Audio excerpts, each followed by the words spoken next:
Adamu wewe ndo tucheze, Wota wewe ndo tucheze, Conrad ndo tucheze, Elliot wewe ndo tucheze.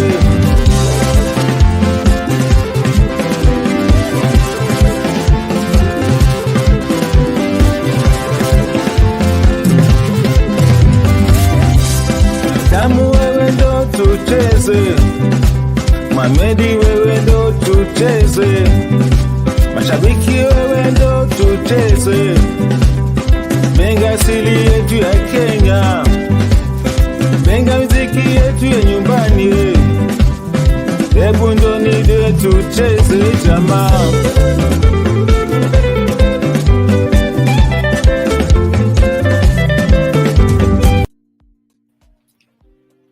This was Faster Benga, the last song that we listened. It's an amazing song, among my favorites. Yes, So, Sheila. can you tell us a little bit about Faster Benga? Okay, well, so I'll just tell you this. First of all, I just want to, how about, let me tell you the sort of benga itself, okay? Mm-hmm. Sure. Benga is a beat, okay? Mm-hmm. Benga is a beat and it's a rhythm from Kenya. And in Kenya, in local clubs, when I used to go and watch bands before, during my time, Mm-hmm. when I used to play music, and even when I was young, before I started playing music, I would hear benga music. And so this beat is very, very important to me, and also to Kenya, where I came from, and here Canada. Now introduced here in Canada, the people have heard here in Canada beats like that, and maybe they've heard it, and people will call it in a different way. They say, "Oh, this is soukous," or "This is what beat from I don't know where," because because Congolese too, they play this kind of style too, and people from Tanzania. But I want to tell you something about this benga music. That style came from Kenya. It's original from, it was invented in River Road. I grew up in River Road in Nairobi playing music. You see, I started playing music when I was very young. And benga progressed, and I had everything there. So, long time ago, when the Republic of Congo, when Lumumba was still president there, after when he was ousted by Mobutu Sese Seko, most of his followers and some were from the army also, and from people who were oppositions who didn't like him, they fled away from the country because Mobutu Sese Seko was killing people. Mm-hmm. So most of these refugees, they ended up in East Africa. Some of them went to Paris, of course, or other countries, but most of them ended up in East Africa. In East Africa, because of the languages are very, very close, so even their language in which they speak, their Lingala, it's Bantu. It integrates with our languages, and we can understand each other and play together.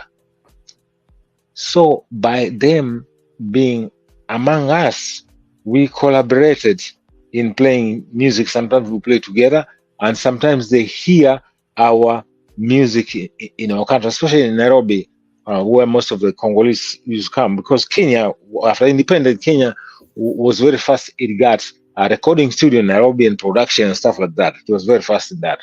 And music was happening. There was twisting bands and benga music. So Congolese, when they came to Kenya, most of them who were already musicians, they started doing recordings in Nairobi. Nairobi became the most place where musicians like to come. From Tanzania, they came to Nairobi. From Uganda, they came to Nairobi. From Congo, they came to Nairobi to come and record because they got market there. And so music of the benga music here, I'm calling, I say, Mohammed, let's come and play. Conrad, come play with me. My friend Conrad, come and play bass with me. My drummer, come and play with me. I will sing and play guitar, and let's play benga music, the original benga. Let me play this benga music, which is original from our people, to lift up their spirits. This benga is beautiful music to dance to. It's asili, means original music of Kenya is this benga. So, and when I came here to Canada, people, as I said, they did not know about that story. They don't know about benga music. They don't know at all. There's zero, except maybe people who come from my country. But here I'm following the Canadian music industry here. I'm not just following fans. Fans, yes, I follow fans sometimes, and especially I don't follow that much people for let's say, who have no idea about the deep what is inside the music business itself, and what are the producers looking for, or what is the music industry looking for, or what our presenters want to hear, or what are people talking about, or what do people like, you understand, stuff like that. And what is this music about? What is the music about? Yeah, I'm not just only playing music. I mean, that's why my music, I'm playing it. I'm presenting my music as a Mijikenda music. I'm playing my beats from back home, like songs like Hiroe. I'm showing them this is Mijikenda beat. And you see that funky beat, you can hear that somebody, even rock, you can play on that kind of beat. It's the mother of music. Africa is the motherland of music.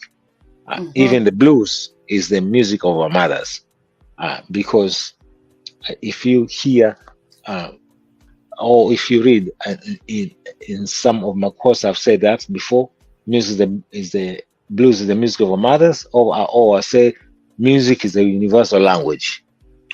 Because in music, everybody loves it. They can, even if you don't hear the words, as they can still love it, or maybe they'll read what you wrote there and they'll understand.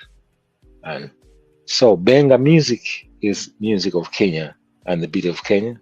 And I came to introduce it in Canada because it's not known here yet.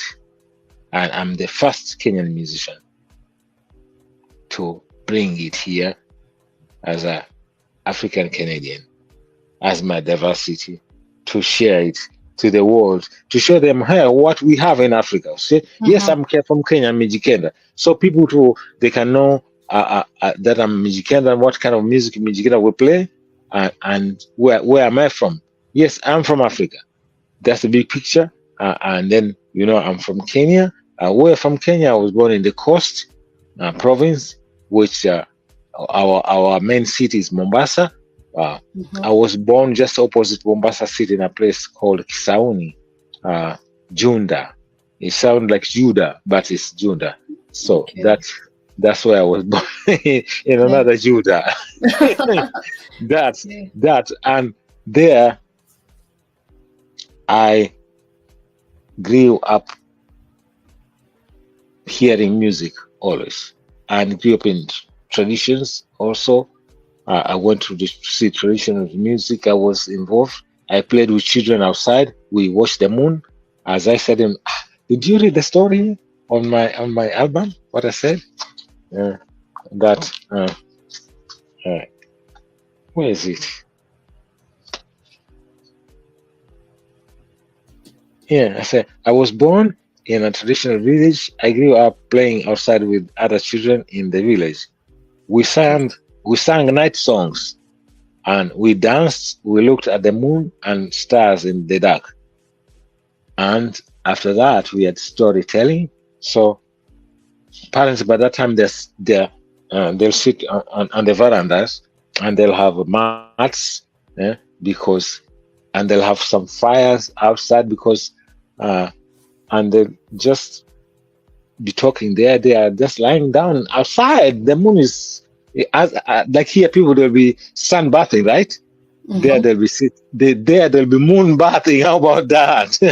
It's so beautiful. Yeah, Yeah, that you know what I'm talking about. yeah. Now, I'm see, people just lie outside and they look at the moon. They have the mat down there, and they're quite fun and they're enjoying. It's their hearts are consuming that beautifully, and so we sit and play. And when we are tired of singing our songs, of course we come and sit where at the mat where the parents are. You know what happens? Oh, one to me, you are already asleep. Of course, you are Hmm. taken there. You are going to put between your bed. You have no idea. You only come to realize this morning. Ah, man, Well, it's another day.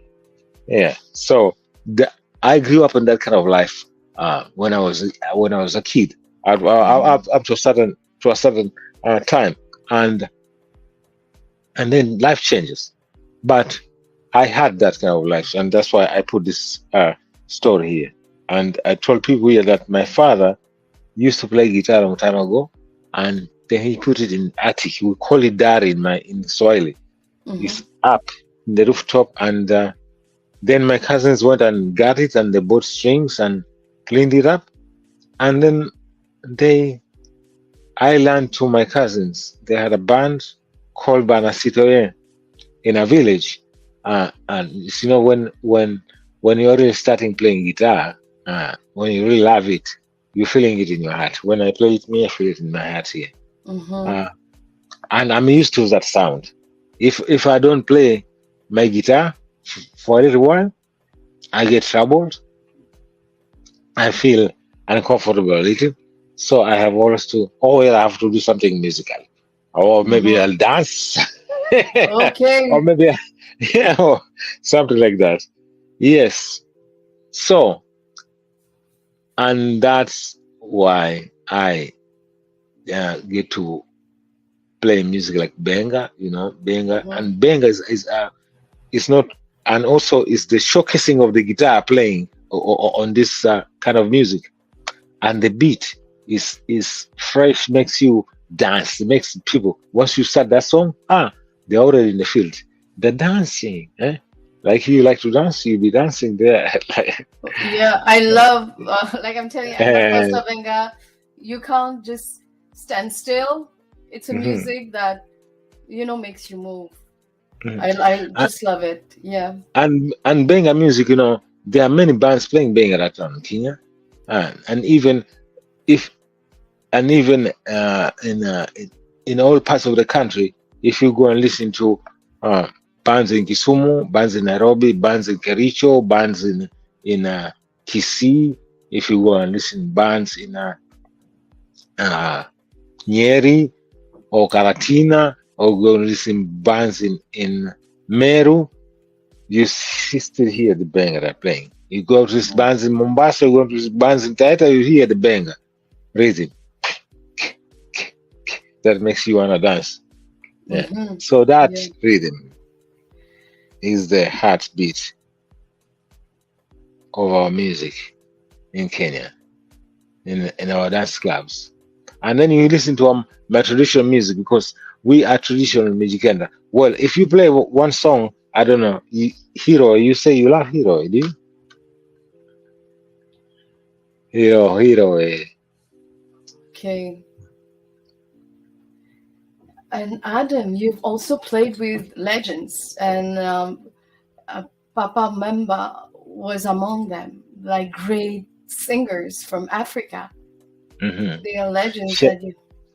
these people, what happened was, you see here in Canada here, when you get booked and Mhm. go and playing festivals, uh, like the past years, that was quite a while ago. I was playing it at the Winnipeg Folk Festival, and then the festival presenters sometimes they do come with an idea, because so when you have a Mhm. festival, you have to have an idea of the programming and what you're gonna do. Like it's not a festival for everybody to go there and just play boom, boom, boom, boom. No, Mhm. that's what about Canada is about. It's not just only the music to go and play. No, No. People will learn that music. They want to hear and understand it. They want to study it and know it's like what you eat, what language do you speak, where do you come from, what your people speak, what language, what kind of rhythms your people play, and what kind of language do you sing. And they want to understand you from here to down. So there, sometimes they'll come with ideas and say, we'll have a workshop, and you're gonna go and do a workshop there with you're gonna unite with another musician, and you're gonna play with them on the stage. I had no idea. Okay, I had no idea. I've never played with Papa Wemba before. Mm-hmm. We were just backstage, and then suddenly the presenter comes say, Adam, at your group, you guys, you're gonna play with Papa Wemba first. Yeah, after you, because we were gonna play, and then Papa Wemba's gonna play. Yes, sir. And like there's several bands that play, and then another band. So our time comes. They say, okay, we play, and then we're gonna play with Papa Wemba later. Okay. So we play our set. Wow. Papa Wemba said, you play very good. I like. He's a very nice. He's good man. So he sang his songs there, and I just played them as if I was playing with him already. Wow. It was just like tang tang tang tang tang tang tang tang tang tang. There we are, and it was good. Yes. Yes, he's a great. He was actually. And then also another artist was Ishmael Nat. He's a big artist from West Africa. We met there and we played in the same stage and we did a workshop together. And that, as I said, is done here because the presenters of Canada do that because they want people to understand the music. Sometimes they'll ask you to do music workshops, whereby you have to only play and teaching people whether or getting them to sing with you in songs, like Jambo bana habari gani mzuri sana, everybody sing Jambo hakuna matata, Jambo bana hakuna matata, that's and you tell them, so hakuna matata means no trouble, no problem. Yeah. Yeah. Yes. So we're teaching them also our languages in the music, and that's what Canada is interested with. The presenters are interested in stuff like that. Yeah. It's not only music, dancing, but also educational. That's true, and they want quality, also the good quality music. I'm sure they cannot book you in a festival like a Winnipeg Folk Festival if you're going to play good quality. Those are big festivals.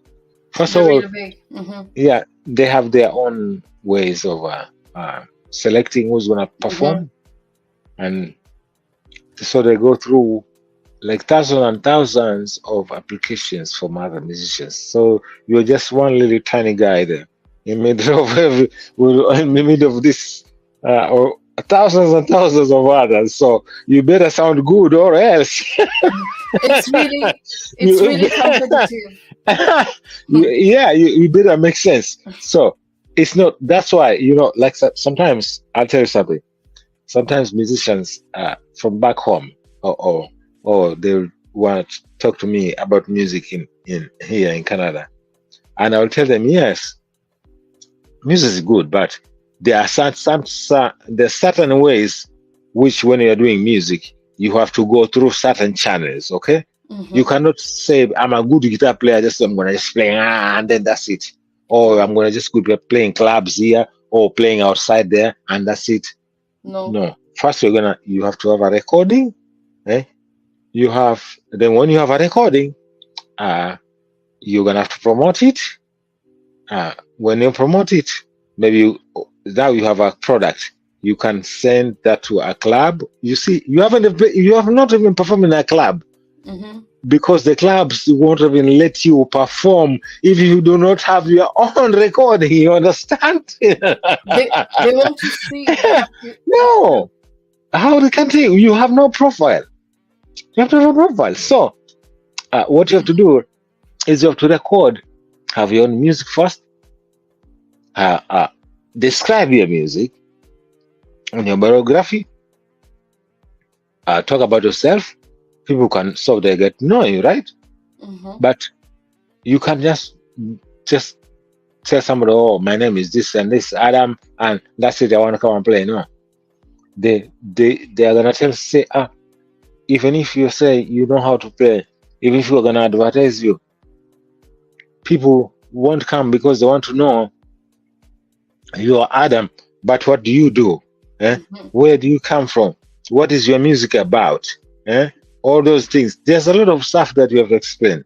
So music is not only playing, and also your music has to sound good. You have to have a website. You cannot miss that. Luckily nowadays there's a lot of Facebook around and YouTube. But before, you will have to have your own website whereby you have to pay for that, putting your music or your profile there. And then after that, your music now, you have to put it on digital platforms for people to be able to hear it. You have to have a manager. You have to have a booking agency that's going to book you to go and perform across. But before you get to that, before you get to a manager or a booking agency, okay, you have a hell of big work to do before that. That means you're going to have to make your profile big by playing good music to convince everybody that have tons of fans following you everywhere. You are selling a lot of CDs. Your music has been played. You win an award, maybe, or maybe not, but you sound good. As long as you sound good and your fans, okay, and people hear your music. Your music, having music where people can download where they can hear your music, that's the most important thing. Because without people hearing your music or seeing your videos, even if it's not that nice, but at least seeing your face on YouTube and have an idea your band has many people, they cannot just take your word. You have a band with 2, 3, or 4 people. No, you need to prove and be marketable too. Yeah,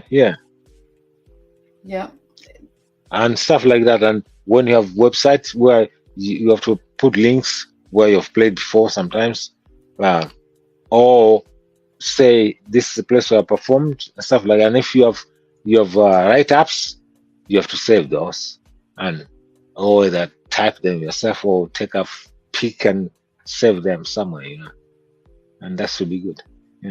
Yeah, thank you for all this information, because this is really useful for artists and emerging artists too. Yes, and when the recording, first of all, process here in this country, as an artist, we apply for grants in arts councils, which are funded by the main art council, which is funded by the government. Let's say it's the government. Let's say the government here, one thing, cares about music, okay? It knows their artists, okay? And that's why there are funds like this that can help musicians to record and produce their music, because it's a challenge when a musician doesn't have funds to help him or doesn't have a studio to record.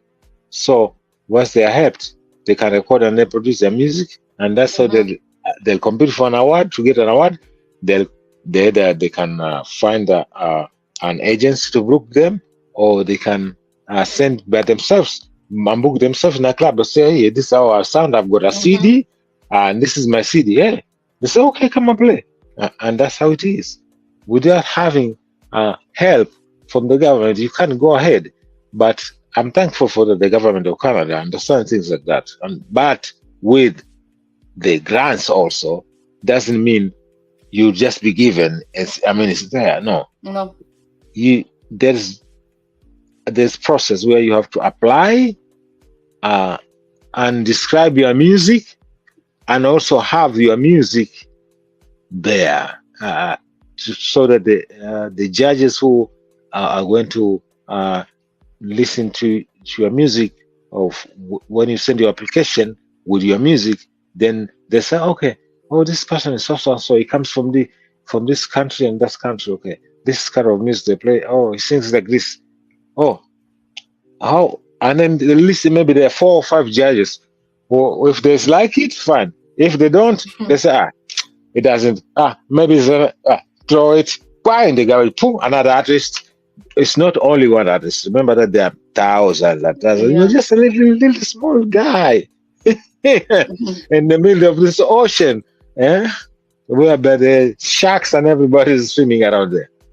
So if you get blessed and get a grant, just be thankful and use it with the purpose that the grant is given for, which is to pay the studio, pay the musicians, the work of the recording, and up to productions and releasing your CDs. Of course, if every musician who sings and works in a project is paid, and that is how it is. If you misuse funds like that, what happens is they won't give them to you next time, and your name. Okay, listen to me carefully. If you're an African musician and you are applying for grants, if you do something wrong or you misuse your grant, your name is going to be mad. You're never gonna get help in your life. You'll be finished. So do not attempt. Do not even think about it. Do not. Yeah.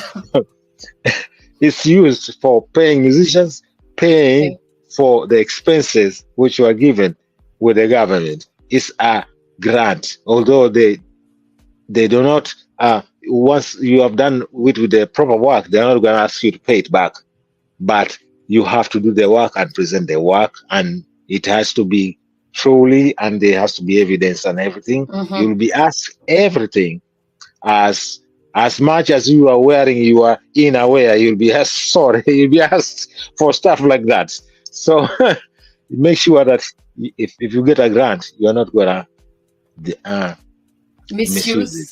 Yes, you have to use it. And the good thing about it, you see, once you produce your album, then you are good. You can compete. You can send that to festivals. You can send that to presenters. To people like you can listen to that and decide to make an interview to somebody like me, or add fans they can buy, or they can download my music or your music, and stuff like that, and people get to know you, and that's how music is conducted in Canada. So, and the competition is there because if there's no competition, then nobody's going to do good in those. I mean, it's not a bad competition, you know what I mean? Yes.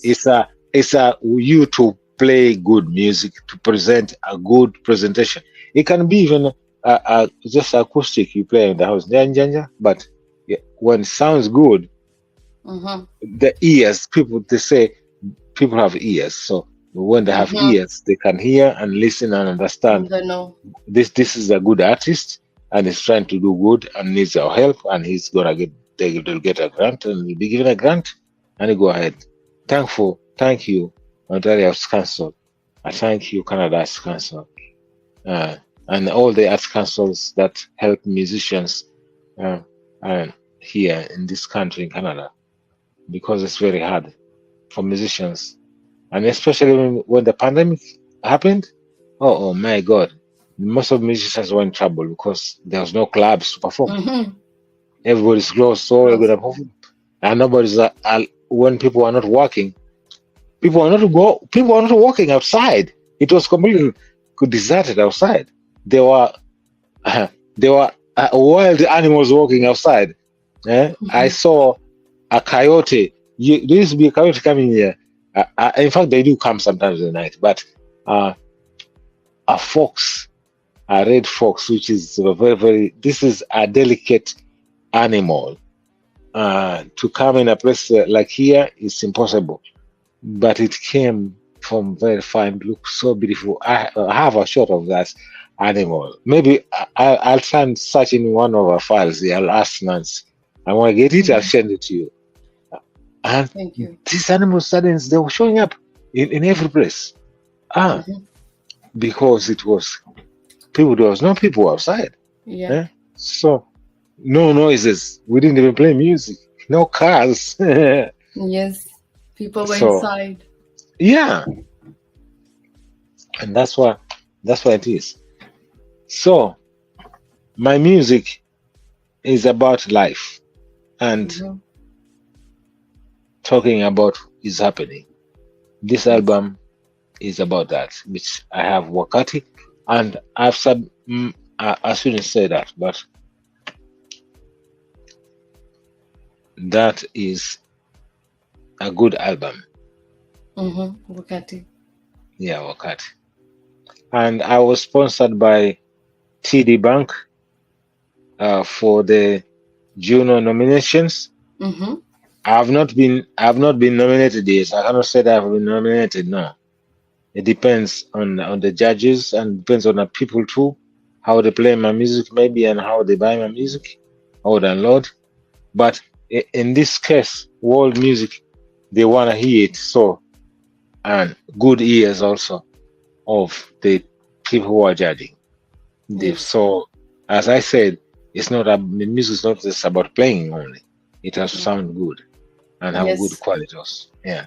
So there are lots of challenges in music, as you know, and sometimes, in composing me, I do not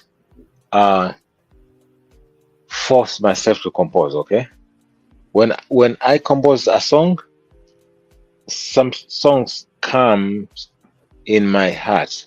Okay, when the song starts singing, I start feeling the melody in me, then that's, I know, these are, back home will say, you have these are the angels who are around you who are singing to you so you can sing and or do things like that. So when it comes to time like that, I do compose. Sometimes I can be in a night time. I can have like 4 or 5 songs or 5 melodies of music just coming in me from everywhere. It doesn't mean that I'm going to record them and produce them. Okay. Sometimes I won't. Sometimes I'll keep them and just forget them. And some I'll record them. But that's how it is, because then my spirit again has to like what I'm doing with the songs. It has to love the sound, and when I can feel it, and then that's it. It's gonna be there. It's like a love. You choose your love, and then you have chosen, then it's there. Yes. That's amazing, Adam. Yes. You're welcome. We really felt proud the day when you played at the Raptors game. I said, "Well, you made all of us proud." Seeing you on stage playing. Yes. You know why I was? My sister here is trying to get in touch with me. She has no idea. I'm online.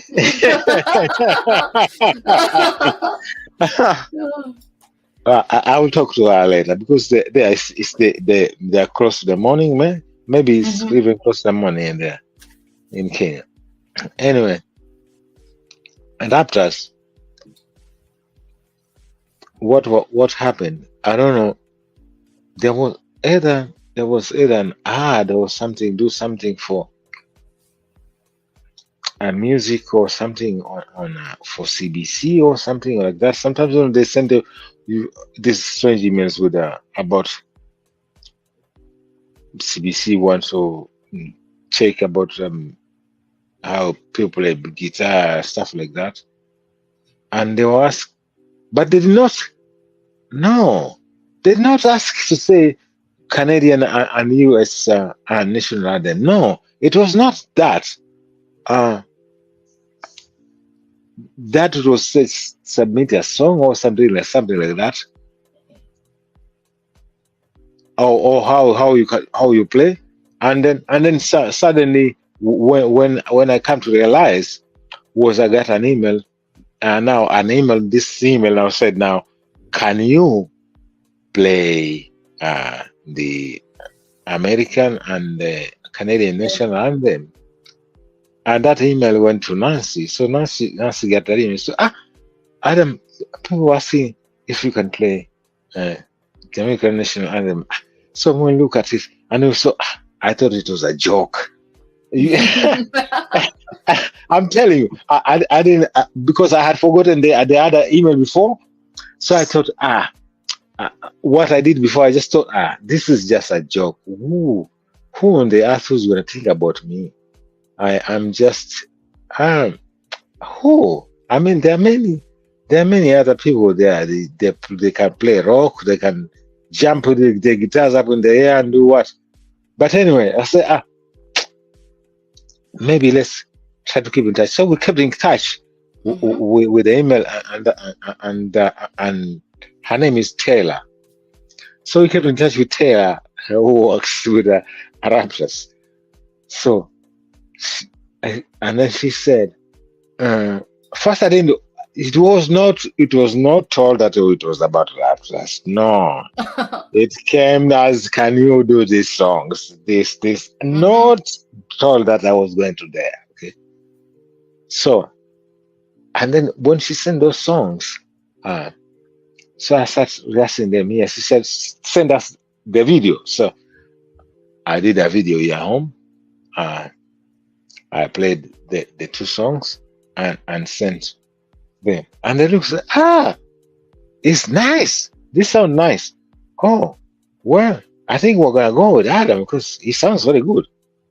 But so I didn't know about what it was about. And then now she really said, this is about the Giants of Africa games by Masao Ujiri and the Raptors.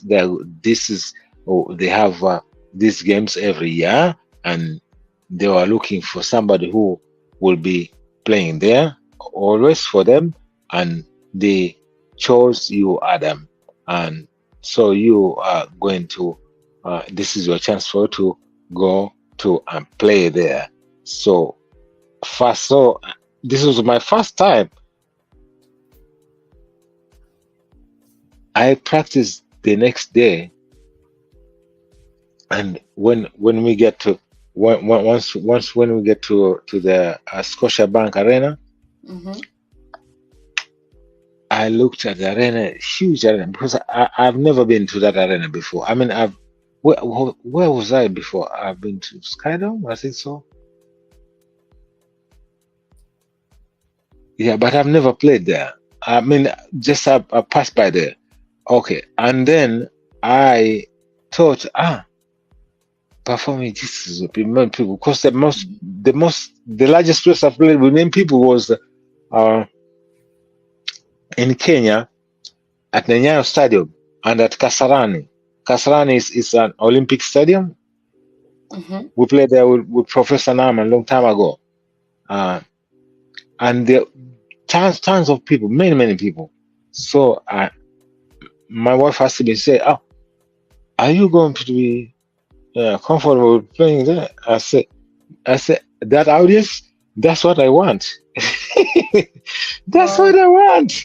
That's I want to be right now. I'm like Muhammad Ali want to go into the ring, yeah? Yeah. I said, I'll sting you like a butterfly, eh? Put me there in the ring. So I said, you just put me there in the ring. I had of course, my traditional clothes, you know. I like my Kenyan flag. Yes. So I put my Kenyan flag, my guitar.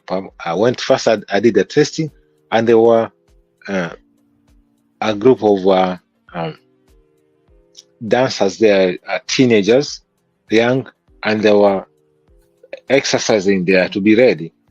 And I played the first I was just doing second and I played Canada. Oh Canada. When I finished, suddenly they come, I said, I was just doing sound check, guys. And they just said, you sound great, man. Wow. Okay, that's it. Your restroom is on the other side. The musician's room where I'm gonna go and wait for until my time comes. So by that time, remember, it was empty there. I mean, there were just few people there, like the ones who were going. They were practicing, as I say, those girls who run around there and making noises, and they went to cheerers, exactly. So I went back. I can't see outside, see nothing. Until I said, okay, I'm gonna come and call you when you started, okay, when time started. And then suddenly I hear advertisements, talking. Hey, people are starting coming. I hear noises. Wow, people, because then the hissing noises and they're playing stuff for hockey. I mean for the basketball team and songs. Sports songs, I saw and cheering, and stuff like that. So I stayed there, and then they announced. Yeah, there was a big announcement. By that time, my head is ta ta bam bam. Yeah. I say, yeah, okay. Till I came in the room, say, okay, it's your time now. Are you ready? I said, me? Yes, I'm quite. Do you want me to help you? Okay, so okay. I had my amplifier, my guitar. So okay, help me. She took my amplifier. I took my guitar. So boom, boom, boom, boom, boom, boom, boom. I left my guitar case in the back. Boom, boom, boom. Here I'm walking in that field. I'm looking in front of me. One song coming out of that door like this. My God! People up to up there. I didn't know that people up. Wow! But say no. I'll just keep on walking. This is okay, fine. So, up to the center there. I just get my guitar. I'm connected there. I was testing my guitar. First, the first time, in fact, when I tried to play my guitar, I couldn't hear it. But it was because it was just muted there, because it was in the board, and the guy was just waiting for me to say, ready?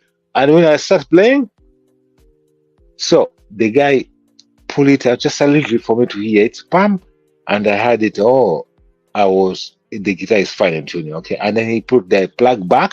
When he plugs back, it's a jack, an output.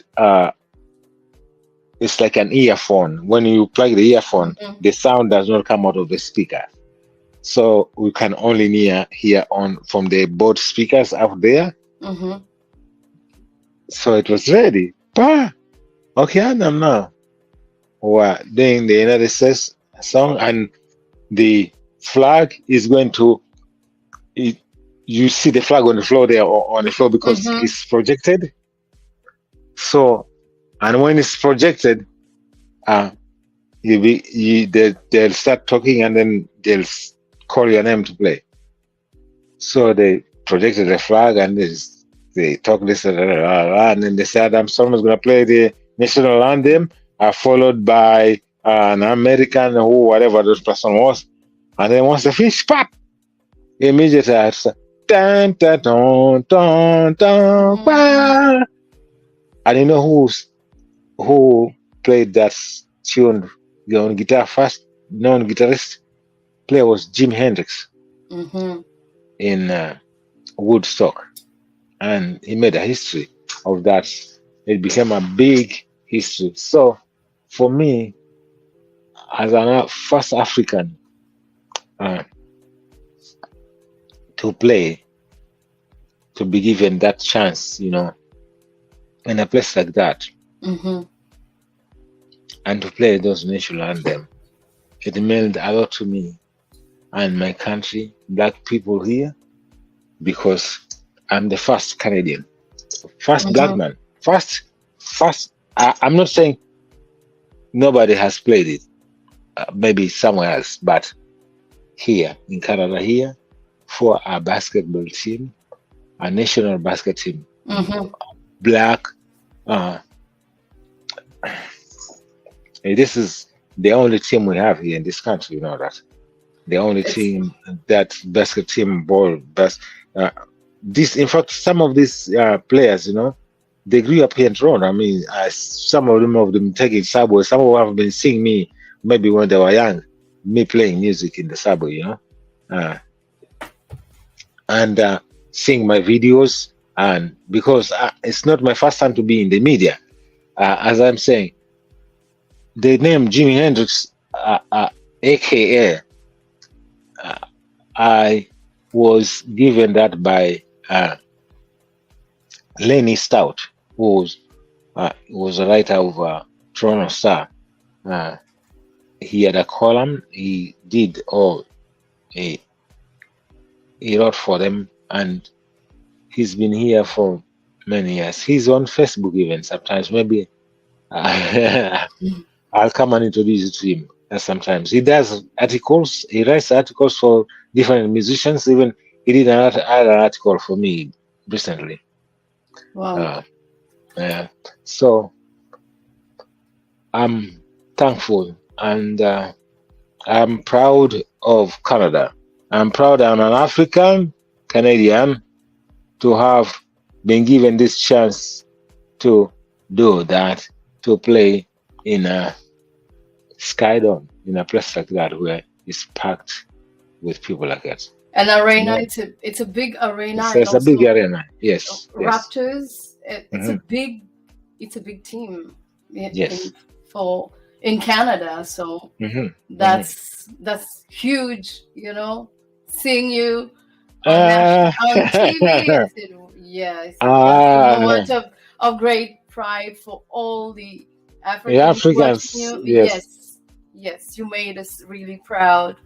Thank you. You're welcome. It's good to know that. Yes, and we're gonna watch the video. Yes. Good. And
Yeah. La la la la la la la la la la.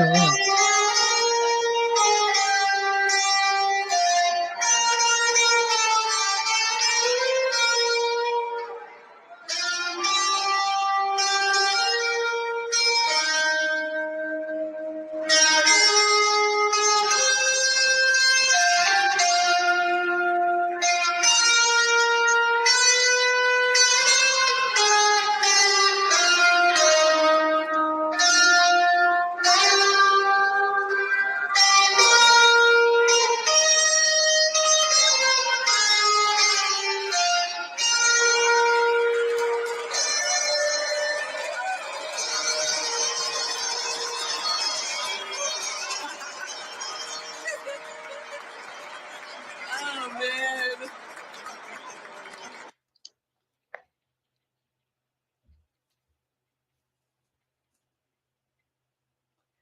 Rockstar. Adams Yeah. Solomon.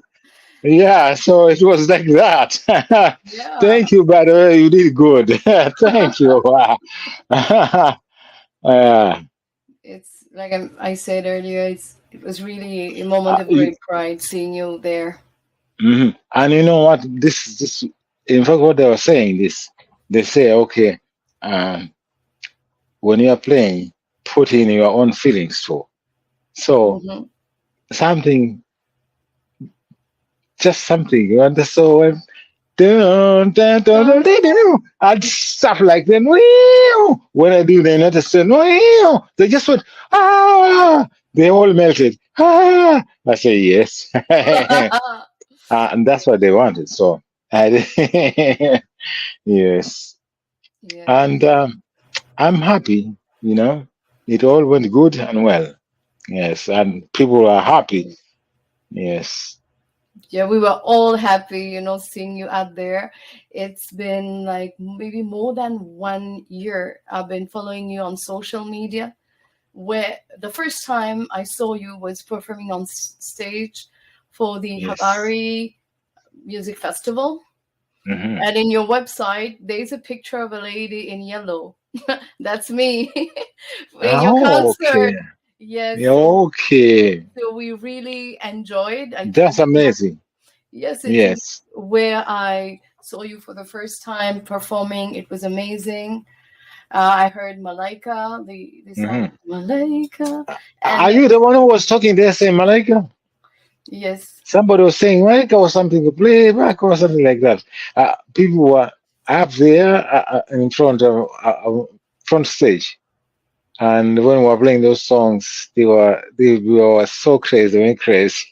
yes. Yeah, So that's good. we even said twice we want to hear, but I know you have like a time limit that you need to Mhm. perform on stage, but not only me, but Yeah, other people also wanted to hear more, to hear again. Yeah. trust me, we had only 45 minutes to play there. Mm-hmm. And we didn't even finish the 45 minutes. We came out quickly because times at the slot time had run back.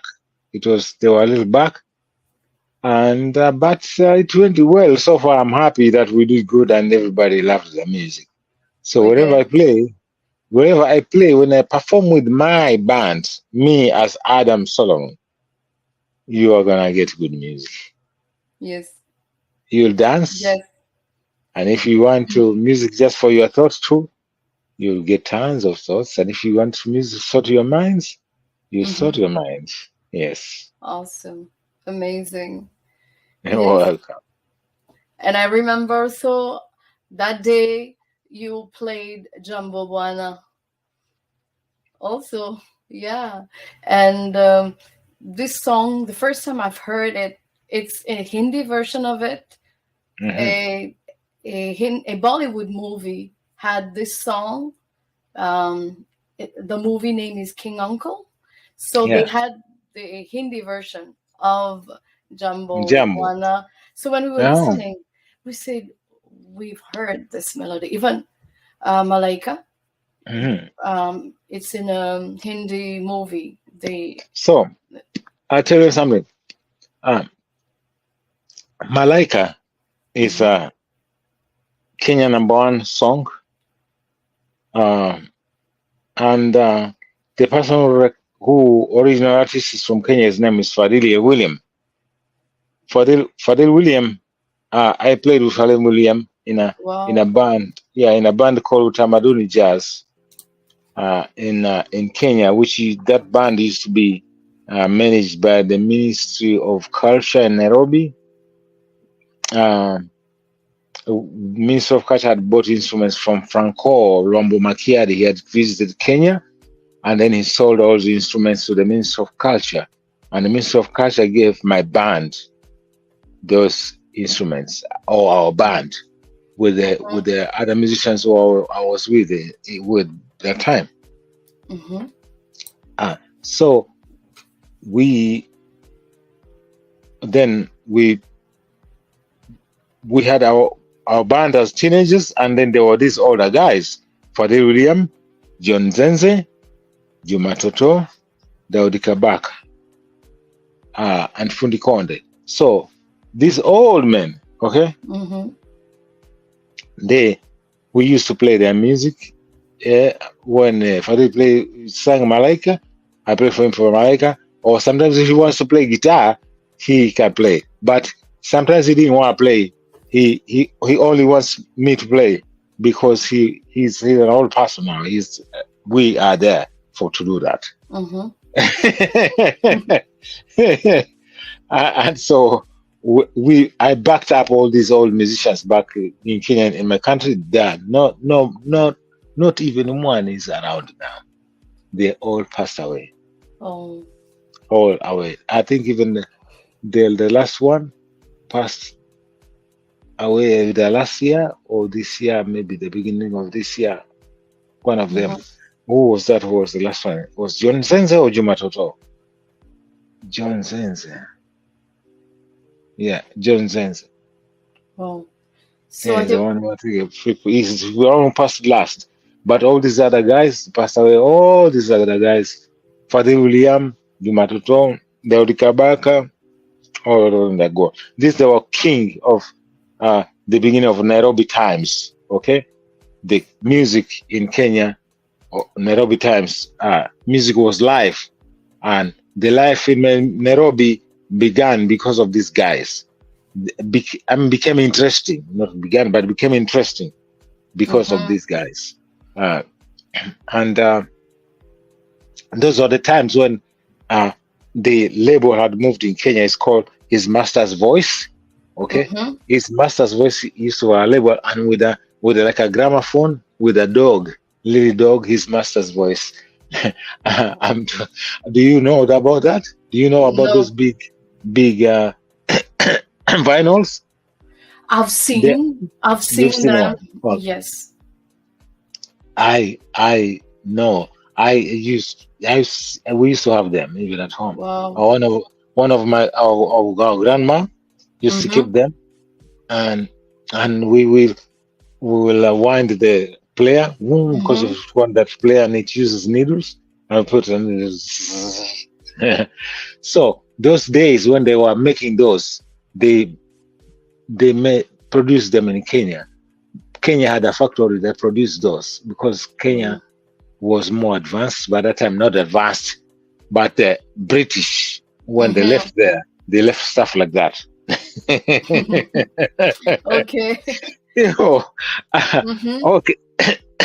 So then that studio, which was his Master's Voice, Fadil William, they were invited there to go and record the song Malaika. Oh. And the band, they went and recorded, and the Malaika was produced, and it became a big hit immediately, even across the world. Malaika became immediately. Why? Because the British were still there hanging around, and some of them got a hold of that music, and it got being heard around across the world. And also tourists who used to visit Kenya, and many people. It was a beautiful song. People, you love to play that song in weddings. and stuff like that. Older people, we call them people with vitambi, people with big stomachs. Sorry, that's a joke. Hey, I'm gonna say that if they see me, if they want to fight, they can fight me. But this is a joke. They know it. In Africa, they say those who are big have got big bellies. By that time, with their women, they can dance, holding. Because Malaika is a slow kind of a rhythm. So people with big bellies, they cannot. They don't want that jumping and kind of music. So they loved that kind of music. So it was easy. Wow. and plus it was for lovers. When it said somebody was already holding somebody's hand there. Please, let's go. All right, so let's go. Just the intro said